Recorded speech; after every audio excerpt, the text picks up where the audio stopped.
प्रभु की प्रेजेंस में अपने स्थान पर बैठ जाए।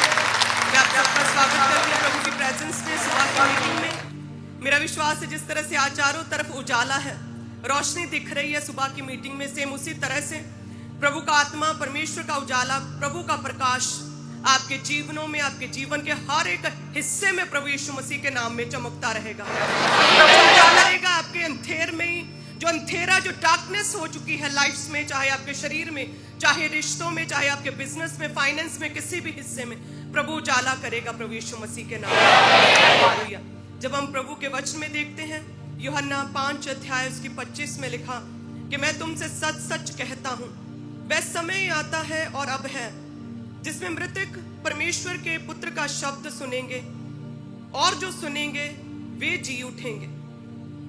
प्रभु यीशु मसीह का वचन सामर्थी वचन, शक्तिशाली प्रबल वचन, जो हमारी आत्मा, प्राण, हमारे गांठ गांठ, गुदे गुदे को अलग अलग करके आर पार छेदता है। वह परमेश्वर का जीवित वचन कहता है, बाइबल कहती, प्रभु कहते, जब तुम्हारे जीवन में आएगा वे शब्द, वे वचन, तो तुम्हारी जो मुर्दा शरीर, या मुर्दा अंग, या मुर्दा रिश्ते, या मुर्दा फाइनेंस, कुछ भी है, प्रभु कहते वो जी उठेंगे। जो व्यक्ति आत्मा में मर चुके हैं, प्रभु यीशु मसीह के इस वचन के अनुसार आज जो भी जन प्रभु के सच्चे मन से, पश्चाताप के साथ परमेश्वर के वचन को सुनेंगे, सेम उसी तरह से इस वचन के अनुसार प्रभु वायदा पूरा करेगा कि वे आत्मा में जो मर चुके हैं वे जी उठेंगे प्रभु यीशु मसीह के नाम में। उनकी आत्माएं जी उठेंगी प्रभु यीशु मसीह के नाम में। वचन कहता है कि जब प्रभु यीशु मसीह लाजर के यहाँ पहुंचे तो प्रभु ने कहा कि वे कहाँ हैं, तो कहते वो तो कब्र में है।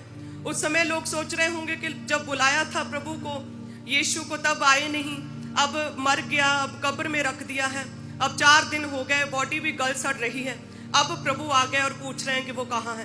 प्रभु अब आने का क्या फायदा, अब तो बहुत देर हो चुकी है, अब कुछ नहीं हो सकता, प्रभु वो तो मर चुका है।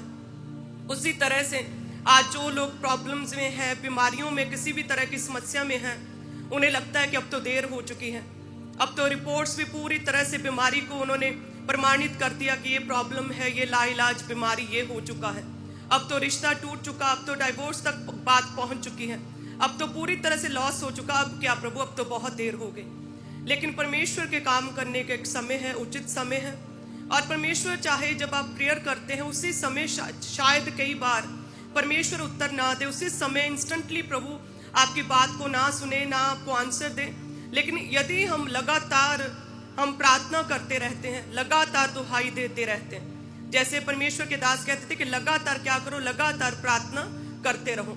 जब लगातार दुहाई देते हैं, विश्वास में बने रहते हैं, जब ऐसी कोई विपत्ति आती है, जब मार्था मरियम का भाई मर गया लेकिन फिर भी परमेश्वर में ही थे, रो रहे थे, दुखी थे, बट फिर भी प्रभु में थे। जब परमेश्वर आए उनके यहाँ तो उन्होंने स्वागत किया, प्रभु से मिलने के लिए, उस दुख में, उस विलाप में परमेश्वर से मिले, प्रभु यीशु मसीह का स्वागत किया, प्रभु के चरणों में बैठे, भले ही दुखी थे। उसी तरह से जितने भी लोग अपने दुख में भी, अपनी समस्या में भी, जो परमेश्वर में बने रहते हैं, अड़े और खड़े रहते हैं और कहते हैं कि प्रभु तो चंगा कर सकता है, अगर ना भी करे तो भी तू मेरा परमेश्वर है, क्योंकि परमेश्वर के साथ हमारा कोई स्वार्थी रिश्ता नहीं है कि प्रभु एक हाथ हमें दे, हीलिंग दे, चंगाई दे, और दूसरे हाथ हमसे ऑफरिंग ले। हमारा परमेश्वर इस तरह से तो बिल्कुल नहीं है, और हमारा प्रेम भी स्वार्थी प्रेम नहीं है। जिस तरह से परमेश्वर प्रभु यीशु मसीह ने दाम देकर हमें मोल लिया, हमारे अपराधों के लिए घायल किया गया, हमारे अधर्म के कामों के कारण कुचला गया, ताकि उसके कोड़े खाने से हम चंगे हो जाएं, तो उसने भी तो निस्वार्थ प्रेम किया। सो जिस तरह से यदि कोई प्रॉब्लम भी है, उस प्रॉब्लम में भी अगर हम प्रभु में बने रहें और अपने पास्टर को या किसी भी व्यक्ति को जो आपके परिवार में प्रभु में है, उसे तंग ना करे कि ऐसा क्यों हुआ, वैसा क्यों हो गया, हमें इतने साल प्रभु में हो गए, हमारे साथ तो कुछ हुआ ही नहीं। देखिए, जब आप प्रभु में आते हैं और जो लोग अपने पापों की क्षमा के लिए प्रभु यीशु मसीह के नाम में बपतिस्मा लेते हैं, वे अनंत काल का जीवन, जो स्वर्गीय राज्य के अधिकारी होते हैं। जो व्यक्ति बपतिस्मा लेता, प्रभु यीशु मसीह को अपना उद्धारकर्ता ग्रहण करता, वो परमेश्वर प्रभु यीशु मसीह की संतान, उसके बेटे और बेटियां कहलाते हैं। स्वर्ग राज्य उनके लिए खुल जाता है, अनंत काल के लिए परमेश्वर उन्हें अपना वारिस बनाता है। लेकिन इस धरती पर रहते हुए जब तक हम अपने पापों को छोड़कर, अपने गुनाहों को छोड़कर गलत आदतों को छोड़कर लगातार निरंतर प्रेयर नहीं करेंगे, तब तक वो प्रॉब्लम्स, वो समस्याएं हमारे जीवन से जाएंगी नहीं। बैप्टिज्म लिया, प्रभु को उद्धारकर्ता ग्रहण किया, तो यस, प्रभु ने स्वर्ग राज्य खोल दिया आपके लिए। इस जीवन में कोई प्रॉब्लम है तो उसके लिए मन फिराना पड़ेगा, हृदय को परिवर्तित करना पड़ेगा, उन गुनाहों को, उन व्यभिचार को, उन अडल्ट्री को छोड़ना पड़ेगा। बाइबल में जो लोग वैश्याएं थी, उन्होंने भी मन फिराया और परमेश्वर ने उनके जीवन में कार्य किया। ये मरियम जो थी, ये भी तो दुष्ट आत्माएं सताती थी, वैश्या थी, प्रभु ने इनके जीवन में भी कार्य किया। इनका भाई मर गया था, लोगों के हिसाब से बहुत देर हो चुकी थी, लेकिन परमेश्वर ने भी जब उसे कहा कि हे लाजर निकल आ, तो वो उसी समय बाहर आया। कफन से कहते हाथ पांव पूरी तरह से बंधे हुए थे, ऐसे ही निकल आया। तो उसी तरह से परमेश्वर आपकी प्रॉब्लम्स, बीमारियों में से आपको निकालने की सामर्थ्य रखता है। लेकिन अपने आप को जांचे कि क्या आपने जब प्रभु यीशु मसीह को अपना उद्धारकर्ता ग्रहण किया, तो उसके बाद क्या आप प्रभु में ही हैं? क्या आप पूरी तरह से स्थिर बने हुए हैं? क्या आप परमेश्वर की आज्ञाओं को मानते हैं? यदि आप प्रभु की आज्ञाओं को मानते हैं, निरंतर प्रेयर करते हैं, पाप को छोड़ दिया है, लगातार हर रोज बहुतायत के साथ हर रोज ज्यादा बाइबल रीड करते हैं, वचन को आत्मा में ग्रहण करते हैं, यदि उपवास रखते, हफ्ते में 2 रोजे रखते हैं, तब परमेश्वर आपके जीवन में उन आज्ञाओं को, उन प्रतिज्ञाओं को, उन वायदों को परमेश्वर पूरा करता है। हालेलुया। लोग पूछते हैं हम 30 साल से प्रभु में हैं, हमारे जीवन में ऐसा क्यों हुआ? आप जो 30 साल में प्रभु में, आपने जो बपतिस्मा 30 साल पहले लिया, तब आपके लिए स्वर्ग खुल गया, आप उसके बेटे और बेटियां हैं, इतना है बस। बट अगर चाहते हैं इस जीवन में प्रभु हमारी लाइफ में बड़े काम करे, तो अपनी लाइफ को सेट करना पड़ेगा फिर। हालेलुया। फिजिकली जिम जाते हैं, एक्सरसाइज करते हैं, अपने आप को फिट करते हैं, फिजिकल एक्सरसाइज करते हैं ना, सेम उसी तरह से आत्मा में एक्सरसाइज करनी पड़ेगी, प्रार्थनाओं के साथ, रोजों के साथ, प्रभु के वचन के साथ, डेली प्रभु के साथ जुड़ना होगा, अपनी चीजों को निकालना होगा अपनी लाइफ से। इस तरह से फिर परमेश्वर बपतिस्मा लेने के बाद आपके जीवन में बड़ी गवाहियों को, बड़े मिरेकल्स को आपकी लाइफ में भेजेगा। हालेलुया। प्रभु सब समस्याओं का हल करने की क्षमता रखता है, और प्रभु कहते हैं कि मैं ऐसा कोई भी काम तुम्हें नहीं कहूंगा जो कि तुम्हारी सामर्थ्य से, तुम्हारी काबिलियत, तुम्हारी योग्यता से परे हो। प्रेयर करने के लिए कह रहा है। प्रेयर कितनी मुश्किल है, जस्ट बैठना है, जैसे भी हो, नहाए नहीं हो कोई प्रॉब्लम नहीं, पीरियड्स, मासिक धर्म आए कोई प्रॉब्लम नहीं, बैठना है और प्रेयर करनी है। अनपढ़, अयोग्य कोई भी जन प्रभु के प्रेजेंस में बैठना है बस, और वो भी नहीं होता। काउंसलिंग में लोग कहते हैं हमसे प्रेयर नहीं होती, हम बहुत बिजी रहते हैं, हमारा मन नहीं करता, हमारा ध्यान नहीं लगता, प्रार्थना करते दबाव पड़ते। कौन सा बड़ा काम परमेश्वर ने बोल दिया? डॉक्टर्स जब लाखों रुपए आपसे लेते हैं, आपके ऑपरेशन से चीर फाड़ करते हैं, कड़वी दवाइयां देते हैं, मेडिकल ट्रीटमेंट्स आप करवाते हैं, वो आपसे कठिन काम हो जाते हैं। और जो हमारा सबसे बड़ा स्वर्गीय चिकित्सक हमारा प्रभु यीशु मसीह यहोवा राफा है, वो आपसे कोई बड़ा कठिन काम नहीं कह रहा, इजी काम कह रहा, प्रार्थना करो, और वो नहीं हो रही, और फिर हम कहते हैं हमें ये प्रॉब्लम है। हालेलुया। प्रभु कहता मैं ऐसी कोई भी चीज, ऐसी कोई भी बात, ऐसी किसी भी परीक्षा में तुम्हें पढ़ने नहीं दूंगा जो तुम्हारी सामर्थ्य से, तुम्हारी योग्यता से, तुम्हारे सहने से परे हो।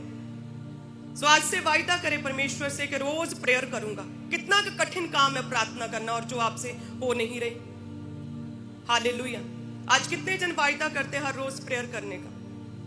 कोई कठिन काम नहीं। लाखों रुपया हम दे सकते हैं अपनी बीमारियों के लिए, कोर्ट केसेस में लाखों रुपया वकीलों को दे सकते हैं, विलाप कर सकते हैं, शोक कर सकते हैं, रो सकते हैं, दुखी रह सकते हैं, डिप्रेस रह सकते हैं, दवाइयां खा सकते हैं, अपने शरीर का चीर फाड़ करवा सकते हैं, और प्रार्थना नहीं कर सकते। आज वायदा करे प्रभु, हर रोज प्रेयर करेंगे, निरंतर प्रेयर करेंगे, लगातार प्रेयर करेंगे, बिना रुके प्रेयर करेंगे, एक दिन भी मिस नहीं करेंगे। प्रभु लगातार तेरी दुहाई देंगे। जब आप प्रार्थना ही करेंगे तो तब आप देखेंगे कि परमेश्वर का ये वचन आपके जीवनों में पूरा होगा, कि जितने भी मृतक हैं, जब वह परमेश्वर के शब्द को, उसके वचन को सुनेंगे तो वे जी उठेंगे। आपके जीवनों, मुर्दा रिश्तों को, मुर्दा फाइनेंस को प्रभु जी उठाएगा। बड़ा मिरेकल परमेश्वर करने की सामर्थ्य रखता है, लेकिन परमेश्वर अपने वचन के साथ बंधा हुआ है। परमेश्वर क्या है? अपने वचन के साथ बंधा हुआ है। जो मेरी दुहाई देते हैं उनकी मैं प्रार्थनाओं का उत्तर देता हूं, उनकी मैं सुनता हूं। जो मुझसे प्रीति रखते हैं उनके लिए मैं कार्य करता हूं। जो मेरी आज्ञाओं को मानते हैं उनके जीवन में मैं बड़े कार्य करता हूं। जो विश्वास में खड़े रहते हैं वो मेरी महिमा को देखते हैं। तो आज से प्रेयर करेंगे। हालेलुया। यदि महिमा चाहिए, यदि ग्लोरी, यदि टेस्टमनी चाहिए, यदि इस जीवन में दुख से दूर करके अपने आप को सुखी जीवन, एक अच्छी गवाही चाहिए, तो आज से प्रेयर करेंगे। हालेलुया। अपनी समस्याओं के लिए हम हर जगह भागते हैं, अपने पड़ोसी से बात करते, रिश्तेदारों से बात करते, फ्रेंड से बात करते, ये हो गया वो हो गया, हमारे घर में ये डिस्प्यूट चल रहा है, मेरी सास ऐसा करती है, मेरा पति नशे करता है। सब कुछ आप खोल के बताते हैं, लेकिन वो आपका हल नहीं कर सकते। जो परमेश्वर प्रभु यीशु मसीह आपका हल कर सकता है, उसके सामने अपने लड़ाई झगड़े, अपने डिस्प्यूट, आपका हस्बैंड जो नशे करता है, आपकी पत्नी जो प्रभु में नहीं, आपकी सास जो आपके साथ सही व्यवहार नहीं करती, आपकी बहू जो आपके साथ एक मन नहीं, प्रभु के सामने रखें, जो हल करेगा। और वो कैसे रखेंगे? प्रभु के आगे प्रार्थना में रखेंगे। और बहुत इजी टास्क है प्रेयर करना। प्रभु आपको पहाड़ों पर चढ़ने के लिए नहीं बोल रहा कि बहुत कठिन है जी, मुझे ट्रैकिंग नहीं आती, मैं नहीं चढ़ सकता, है ना। प्रभु आपको अपने परिवार को छोड़कर जंगलों में जाने के लिए नहीं कहता है।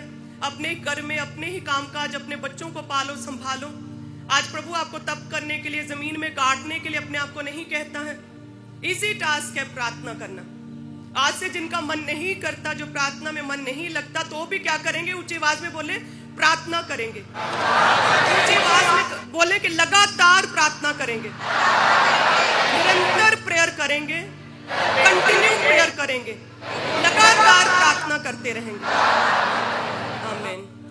सो सभी जन अपनी ऑफरिंग्स को उठाएं, जो परमेश्वर ने ये वचन दिया, इसके अकॉर्डिंग लगातार आत्मा में प्रार्थना करते हुए कि प्रभु प्रेयर वाला मन दे खुदावंद, प्रार्थना वाला मन दे परमेश्वर, मेरे हृदय को परिवर्तित करे परमेश्वर, मैं विश्वास में बढ़ सकूं खुदावंद, तेरे वचन के अनुसार चल सकूं परमेश्वर, तेरा शब्द सुन सकूं, तेरा वचन सुन सकूं, और तेरा वचन मेरे जीवन में बोया जाए और कोई अंधकार की शक्ति से चुराने ना पाए परमेश्वर। मुझे प्रार्थना वाला जीवन दे, प्रार्थना वाला मन दे प्रभु, एक प्रेयर वॉरियर की तरह मेरा मन हो जाए प्रभु, तेरे वचन के अनुसार, तेरे दास के द्वारा दिए गए वचन के अनुसार प्रभु, तेरी दासी के द्वारा दिए गए वचन के अनुसार मैं लगातार लगातार लगातार लगातार प्रेयर कर सकूं, मैं लगातार प्रार्थना में रह सकूं। लगातार प्रेयर करें।